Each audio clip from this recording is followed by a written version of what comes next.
Custo de vida, emprego e desemprego, cesta básica, tarifas públicas, salário mínimo. Agora, na Brasil Atual, a análise do DIEESE. E a análise do DIEESE hoje é com José Silvestre, que é diretor adjunto do Departamento Intersindical de Estatística e Estudos Socioeconômicos. Bom dia, Silvestre. Bem-vindo ao Jornal Brasil Atual. Bom dia, Rafael. Obrigado pela tua participação. A gente vai falar com o Silvestre sobre reforma tributária.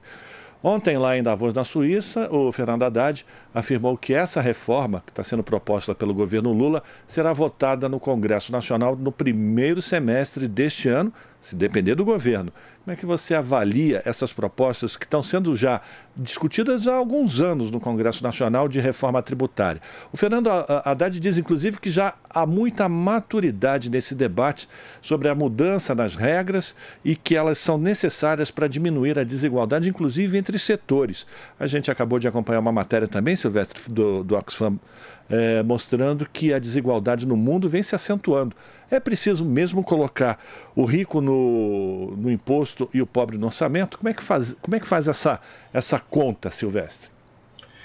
Olha, Rafael, primeiro é extremamente necessária uma reforma tributária, né? É uma reforma que não é fácil de ser realizada, né? Mas me parece, e aí é exemplo de que nós temos em diversos países, é fundamental que se tenha uma reforma para poder permitir, né, primeiro, no nosso caso no Brasil, uma reforma que contemple duas dimensões fundamentais. Uma primeira que seria no sentido mais de simplificar a estrutura tributária, né? A estrutura tributária brasileira é muito complexa, tem diversos tributos, impostos, enfim.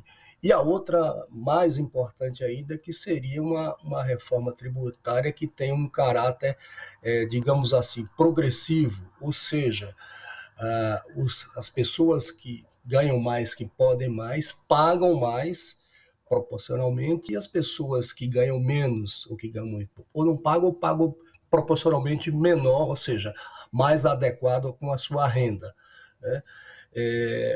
Ontem nós vimos declarações dos dois ministros, né? O ministro Haddad da Fazenda e também o ministro do Desenvolvimento, Indústria e Comércio, o Geraldo Alckmin, falando da necessidade da reforma tributária e duas falas parece que alinhadas, né? O que é positivo do ponto de vista do governo, né?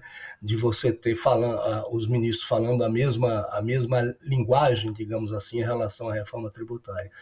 Então, se a gente perceber também o que ocorre nos diversos países, uma questão importante são as alíquotas relativas ao imposto de renda para as pessoas mais ricas, né?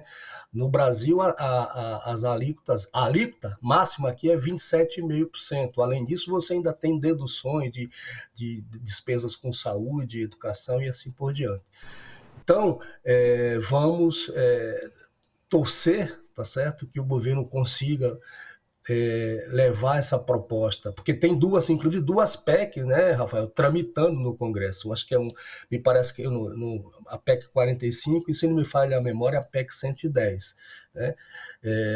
Vamos ver se os congressistas brasileiros, se o novo Congresso é sensível a fazermos uma reforma tributária que ajude o Brasil a reduzir a desigualdade, tenha impacto do ponto de vista do crescimento, né? E tenha uma solução mais, digamos assim, mais justa, inclusive do ponto de vista dos diversos setores. Pois é, Silvestre.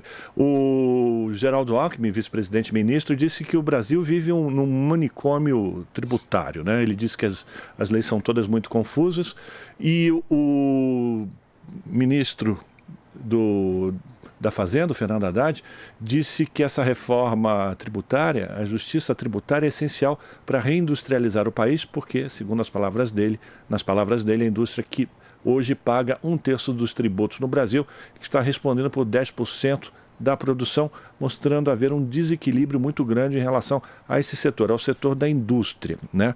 E aí a gente também tem essas duas PECs que você se referiu, a que está na Câmara, foi apresentada em 2019, estabelece a substituição de 5 tributos, né, que é o PIS, COFINS, IPI, ICMS e ISS por um só, que é um imposto sobre bens e serviços, o tal do IBS, e a proposta que está no Senado é muito parecida. Também cria um outro valor, um outro imposto de valor agregado, que é o IVA. E com relação à tributação das pessoas, parece que no Brasil a gente está fazendo uma reforma tributária ao contrário, né? Porque quando você não reajusta a tabela do imposto de renda, cada vez mais a classe média pobre ou classe média média entra no pagamento do imposto. É preciso realmente mudar com tudo isso, né? E as pessoas têm que ficar atentas que esse pagamento do imposto de renda é responsabilidade direta dos últimos governos, tanto do Temer como do Bolsonaro, né? É verdade, você tem anos aí que a tabela não é reajustada. E é isso, significa, quer dizer, quando você não reajusta a tabela do imposto de renda, os assalariados, as pessoas que ganham menos, tendem a pagar mais proporcionalmente, né? Então, esse seria um aspecto importante da reforma, ou seja, atualizar a tabela do imposto de renda. Uma outra coisa, Rafael, é que é um absurdo, né? Quer dizer, nos momentos de crise, os extremos, né? Ou seja, os super ricos e aquelas pessoas mais pobres, mais miseráveis, esses extremos, essas diferenças se ampliam, né? A gente viu isso durante a pandemia e o próprio relatório da Oxfam mostra, por exemplo, que você tem no Brasil pouco menos de 4 mil pessoas, para cerca de 3.400 pessoas, que representam apenas 0,0016% da população, eles têm quase um quinto da riqueza nacional, ou seja, o equivalente ao que tem 182 milhões de pessoas, algo como 85% da nossa população. Quer dizer, é um absurdo. Então, é necessário essa reforma tributária e que taxe, por exemplo, os super ricos, né? E as grandes fortunas, enfim. Uma outra coisa que é absurdo, só tem no Brasil mais 3 ou 4 países ali do leste europeu, Estônia, Lituânia, etc., que é isentar lucros e dividendos, né? No Brasil, isso aconteceu a partir de 1996. Até então, esses lucros e dividendos eram tributados, eram taxados. A partir de 96, lá no governo Fernando Henrique, esses lucros e dividendos passaram a ser isentos. Então, reafirmando que é extremamente necessário a gente ter uma reforma tributária, que né, Rafael, a gente, como eu já comentei, a gente vê nos diversos países, a alíquota, por exemplo, do imposto para os mais ricos, aqui é 27,5%, você tem países como a Alemanha, que chega a 47,5%, a Suécia, que é a maior alíquota, chega a 61%. Então, e a reforma tributária, ela vem também, como o próprio Haddad, o ministro do Desenvolvimento Alckmin, falou, quer dizer, no sentido de também corrigir distorções e injustiças em relação aos setores, e particularmente a indústria, né? Então, está sendo dito também que a reforma tributária seria, digamos assim, um impulso para a reindustrialização brasileira, que também é necessário. Quer dizer, a indústria é fundamental para o processo de desenvolvimento. E a reforma tributária é um vetor importantíssimo nisso. E outra ponta que dessa equação, outro fator dessa equação que foi mencionado por Haddad ontem lá na Suíça, foi como o Brasil pode se precaver de entrar ou de sofrer efeitos mais graves de uma suposta crise internacional aqui no Brasil, né? Uma crise internacional na economia. E o Haddad disse que é melhorar acesso ao crédito, diminuir o número de endividados no Brasil, que também é muito alto. Esse é um outro fator importantíssimo para a gente tentar buscar a retomada do crescimento econômico, né? Acho que a reforma tributária, né, com seus efeitos, o acesso ao crédito, né, a redução dos juros, né, a entrada, que é uma expectativa que se tem no novo governo, e principalmente o Brasil voltando a ter protagonismo na agenda ambiental, quer dizer, isso deve facilitar, né, e deve atrair investimentos, né?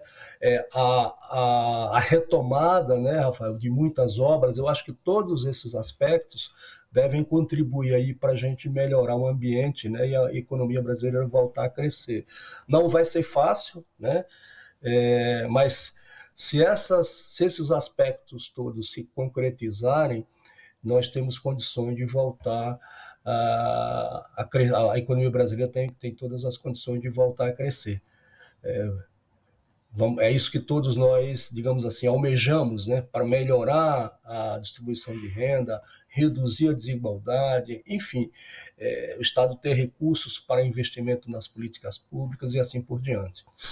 Perfeito. Quero agradecer a participação de José Silvestre, que é diretor adjunto do DIEESE aqui no Jornal Brasil Atual, fazendo uma avaliação da expectativa para a apresentação de uma proposta de reforma tributária pelo governo Lula e os impactos positivos que essas modificações podem trazer para a economia brasileira.